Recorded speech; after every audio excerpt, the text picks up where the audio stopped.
Welcome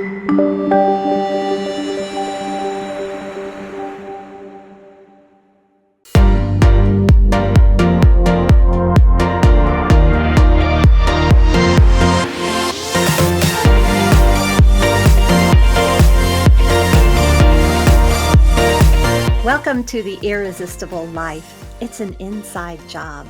I'm your host, Jean Hamilton-Fford, and today we have such an amazing gentleman joining us. Every single day, we are our own CEO, Chief Energy Officer. You have to work out certain days you're going to have more energy than others, and that's really important because we all have an off day. And you know what? That's Mother Nature saying, rest today.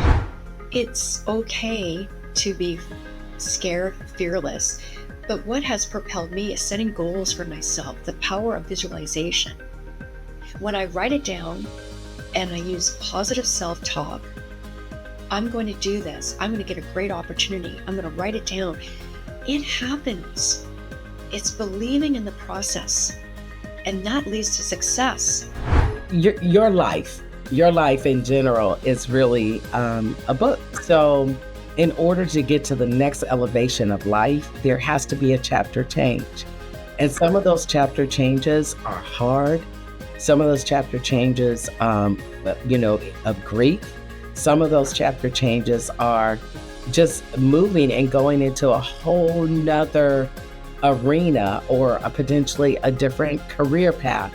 All of those things are just the new chapters in your life that really take you to the next level of your elevation. So, look, for me, obviously, because I'm small and I know that out there's a lot of competition. There are a lot of institutions that offer trainings, offer soft skills training. So I cannot compete with them. So my favorite word in my vocabulary is collaborate. Well, and I think, too, that anybody who's looking for a career, a job to move forward or whatever, it's about who you know.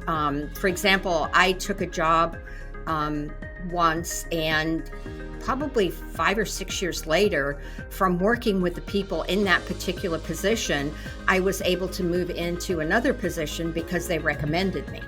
And I think a few key things were that I learned first. I spent 4 entire years plus time before that practicing, formally learning everything I could about my craft without having to pay a single bill. I learned, I soaked it in, I worked for other photographers, I soaked in what they did business-wise, I listened to anyone and everything, and I made a ton of mistakes.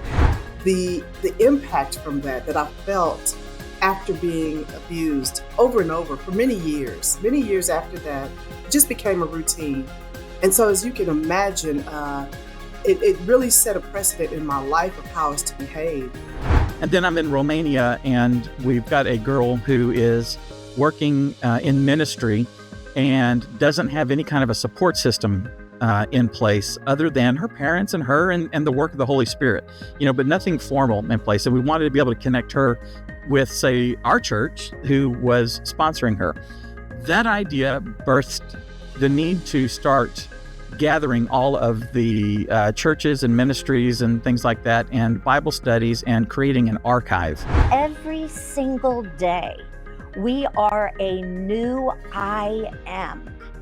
And then we are the ones, along with God, that fills the blank in about what that I am is for that day, and how we are consistently an ever-changing and growing being.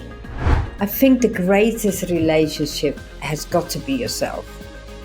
If you can't have a great relationship with yourself, and I know quite a few people who are still struggling to have their own relationship, then it's very hard to serve the wider community.